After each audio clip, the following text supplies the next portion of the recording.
Hi, I'm Dr. Dan Ratner. As part of our Mind-Body Connection series, today we are going to look at a key emotional action step, how it can alter your thinking, and what it does for your physiology.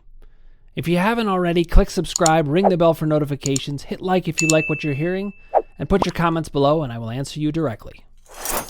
Okay, so as we go through the Mind-Body Connection, what I'm really doing is talking you through the different parts of my work. We've gone over the emotions column. We've gone over the doubt column. We've gone over the power column. We've gone over what action steps typically are about. And now we've gone back through each column as well to get more specific about some of the content that you need to know to understand what's happening. Well, now what I want to do with action steps is get into a specific action step. So today we're going to be talking about a specific action step in the emotions column. This actually applies to the other columns, as you'll find out many, many times. The columns interact with each other. They affect each other in positive ways when they're used right. But let's talk about emotional action steps. So first of all, I actually want to remind you just generally about action steps. Action steps mostly are ways of thinking that can help. Some of these are going to apply to you and some will not. The one we're going to talk about today applies to everyone, and it's incredibly important. It's one of the reasons that I'm focusing on it. I do want to remind you, though, of some emotional action steps that you just need to think about in the background. One is that the timing is always key and always accurate to the onset and uptick in symptoms. So don't ignore that sort of thing. Another is thinking emotionally and not physically. We're going to talk more about that as we go. Black and white thinking is also one. I'm going to do a separate video on actually all of these. But black and white thinking is incredibly important when it comes to working with symptoms. We often, in therapy land, we talk about shades of gray. But when it comes to symptoms and how to understand them, we need to think in terms of black and white thinking. But the one I want to highlight today is using moment-to-moment thinking. So moment-to-moment thinking, first, let's talk about what that is. What moment-to-moment thinking is realizing that your whole physiology changes all the time. And it shifts with all kinds of things. It might shift if you're hungry, if you're thirsty, if you're tired. It'll shift if you're angry or having some kind of experience of emotions. But your symptom profile is just the same. It changes moment to moment. And I'm going to explain how that works, what that looks like, and why this is important, as well as how to use it. So here's the first thing. I always talk about science and logic as the things that drive what I talk about. Well, there's plenty of science that backs up the idea of moment-to-moment thinking, which is that, again, things change moment by moment in your mental state. They do in your physical state too. And basic logic reveals that things are almost always moment-to-moment, certainly in mental life. But why would they not be physically? Well, in fact, they are. When you think of things outside of the moment, you can get caught up in all sorts of theories about what might be. So structural theories, they don't account for moment-to-moment thinking at all. They're just thinking you're either injured or you're not. So there is no moment-to-moment thinking in that kind of theory. Nothing changes moment-to-moment. Or it could be that they think you have a disease. Well, diseases don't change moment-to-moment either. Or it could be that they think random things happen and then you just need to be treated medically. Well, that's not moment-to-moment either. What it is it's talking about the body as if it is just a lump of clay that just goes through life and has random things happen to it. Now, of course, that can happen. You can get hit by a car, or you can catch some illness from some germs. All kinds of things can happen that are purely physical. But generally, that relies on a lot of randomness. When it comes to mind-body symptoms, I'm going to show you how much it's moment-to-moment. So one of the ways that you want to think about the mind and the body, just in general, not even just with symptoms, is that whatever is being manifested is of the moment. Your body at any moment is your mind. So let's say you're sitting there and you're just feeling like, I just feel bad. Well, that is a sign that something is bothering you in your mind. Generally, what people think is, did I eat something? Did I not get enough sleep? Is something random happening? And it can go all the way to, do I have cancer? Kinds of worries like that. People think physically first. But think about it this way. You get tired at random times during a day. If you really think about it, it's true. You are not uniformly tired or not tired. But yet people blame it on, I didn't get enough sleep last night. Well, guess what? You can have 3 hours of sleep and go through a day completely wired because you're so excited about things. Or you can get 10 hours of sleep and go through the day and have moments of where you're tired. And you're like, I don't understand. And then, I'm sure you all heard this, some people say, well, I got too much sleep. There's all these random explanations. But everything's moment to moment. You have to go to the bathroom at certain moments. You have hunger. You've got thirst. I actually once thought I was really dehydrated. I was having symptoms of it. I had dry mouth, and I was like, man, I haven't had anything to drink all day. Then I spotted my water glass and remembered I had had 3 glasses of water in the last 2 hours. That's what can happen. You can convince your mind that you're in a certain place, as opposed to recognizing that your mind is constantly churning. It's flowing and moving to different things. Itches, pains, sneezing can certainly happen if you get sawdust in your nose or if you get punched in the nose, but it also can actually happen from moment to moment thinking. I'm going to talk more about that at some point. Your eyes can water. Crying happens when you're sad. That can come on at any moment. Attraction happens at any moment. You don't know who's coming or who you're going to look to and think, oh, they're attractive. These things all change. We know life is moment to moment. But for some reason, we don't think of the fact that our physicality can be moment to moment, even though I just said there's all these ways in which it is. Are you crying all the time? No. You don't have a disease where you're crying all the time. You cry when you're having that emotion. Well, the same is true with pain. Now, I'm going to bring up a study that I think is a very important one. And it's by a woman named Ellen Langer. She did this in 1981, but these results still hold up. And what you need to know is your body's always in motion. The mind and the body are always in motion. Well, Ellen Langer's study was with a bunch of men and women who were 79 to 81 years old. I don't know why she chose that range. Maybe they were readily available because they were retired. But she took them on a 5-day retreat to a monastery. It doesn't matter that they went to a monastery because actually they generally sat in a room and it was designed in a certain way to, one of the groups anyway, was designed to have the room look like it was from 1959. They watched shows from 1959. They actually pretended it was 1959. And they did that for 5 days. The other group was brought to the same monastery, and they talked about 1959. They talked about what it was like for them then. They were reminded of certain things from their life, and they talked about it, but they didn't actually pretend to be in it. And they took the vitals of these men and women before that retreat and after. And the group that had actually pretended it was 1959 had vitals of younger people. Their blood pressures were lower. Their cholesterol was better. All of their measurements were better. And we know this was temporary. It's not like pretending it's 1959 is a cure for these things. What it shows is that bodily symptoms change all the time. And it's a lot about our mindset. So people often ask me, well, when will I be done with these symptoms? And I understand that. I understand why people would want to be. But we are never at rest in our mind-body process. So what you need to do is stay engaged. And you need to know that there's a flow to it. It will become automatic, but it is the human condition, so you have to make it a part of your practice. We all have minds, we all have bodies, and it continues to flow. And you need to keep, not necessarily on top of it in some rigid way that takes such work, but to think in moment-to-moment thinking, it allows you to be in the right mindset to address your symptoms.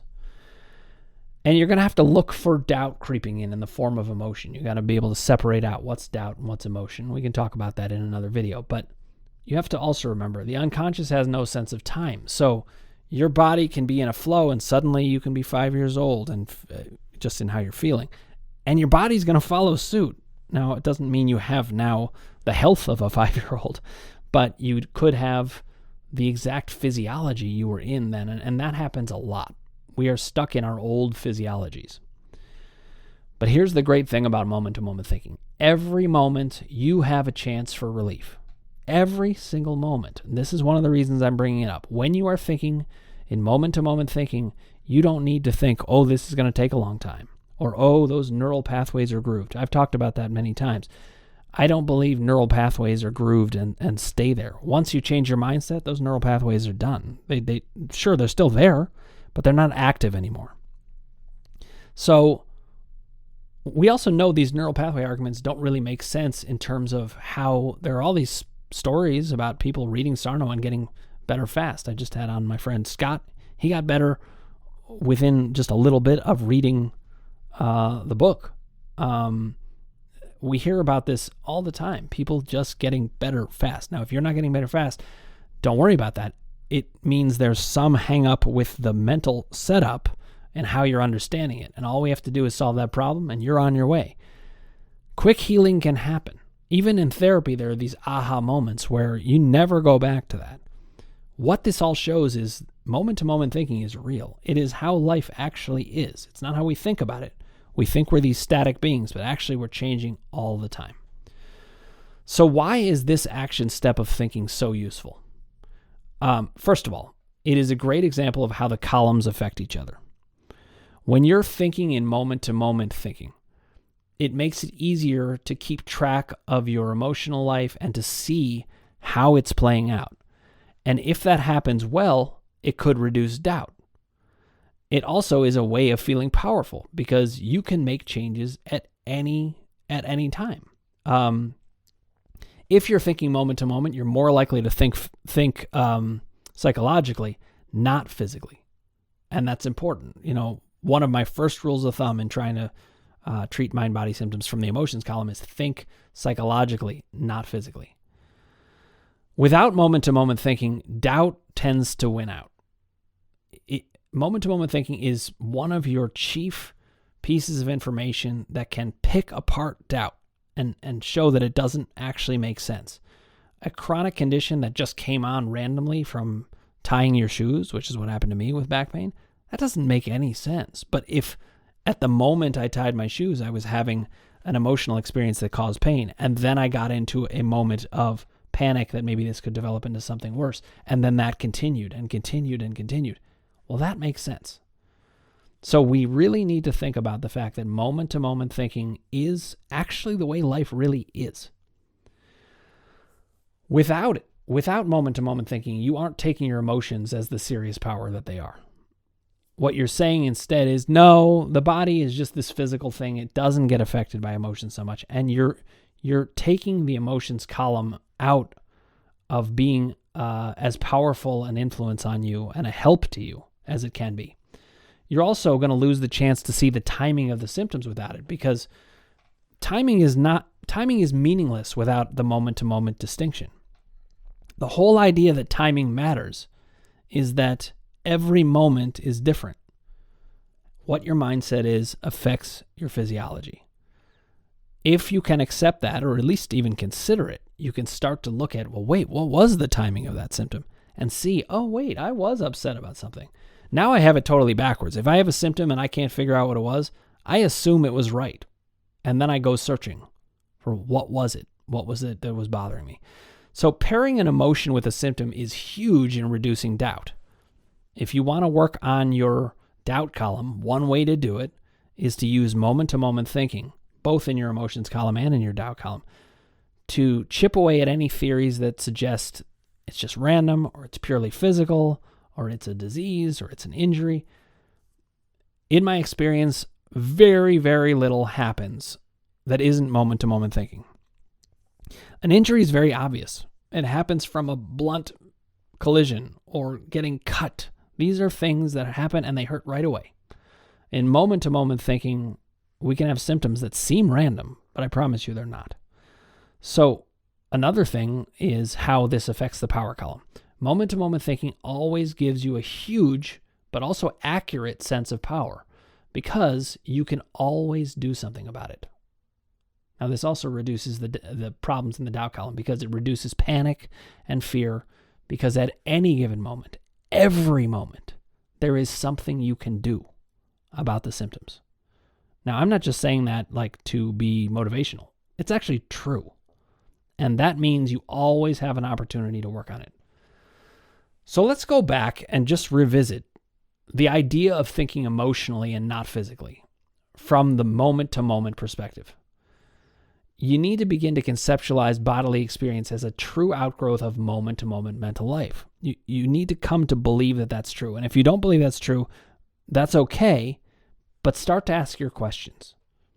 You can, put your comments below. I'm happy to talk with you about it. But the fact is, as you start to look at things, you really will see a lot of life is moment to moment. And as you work on it, you're going to find that it's much easier to understand your bodily experience through this lens, and that it's very, very important. So I have it's another action step actually, but it fits in here with moment-to-moment thinking. I sometimes think of my whole body as just a wave of emotion. I say your body is a flowing emotion. What I mean by that is that at any point in time, you're having emotions. You're having a mental state. You're having thoughts. And it all flows into your body. It becomes a physiology. This is another action step that I recommend. It's an action step of what not to do. I say don't test. What I mean by that is if you're having neck pain, don't go like this. See if it's still there. It'll still be there if you're doing that, because what you're doing is you're leaning right into the mental state of it hurting. And if you're in that state, it's going to hurt.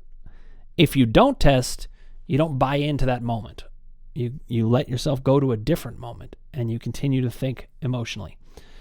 You do want to fight beliefs that physicalize or visualize the physical too, because that takes you out of moment-to-moment thinking. What you need to do is take your body at its word. You are upset if there's an onset or an uptick in your symptoms. I had this happen recently. I went to the emotions column. I searched, couldn't find anything. Went to doubt, searched, couldn't find anything. Went to the power column, searched, couldn't find anything. So I've said this before. I go back to the start. I checked emotions again. Didn't find it at first, but later in my own therapy session, I did find it. The body never lies. And if you think in terms of moment-to-moment thinking, then it will be a much more useful and fruitful exploration of what is happening. This also can help you deconstruct triggers, because a trigger is of the moment. If you're going to, like when I actually tried to step out onto a basketball court again, I knew that was going to be a trigger. It was a new moment. Everything is a new moment. And you need to think about what you're struggling with in that moment. Whether it's an emotion, whether it's a doubt, whether it's something in the power column, every moment is a new moment. And you need to remember your body is, I've talked about this before, the most empathic entity that you have. It never lies about whether you're okay or not. And that happens moment by moment by moment. So I'm hoping this was helpful to you in highlighting just how important that one action step can be. And this is, I understand it can be complicated. There's so many different things coming at you about recommendations. I'm not saying that this is the thing to do all the time for each and every person, but it needs to be part of your arsenal against doubt, and part of your arsenal in using your emotional themes to understand what's happening, because it's all happening in the moment. And that includes how to be powerful.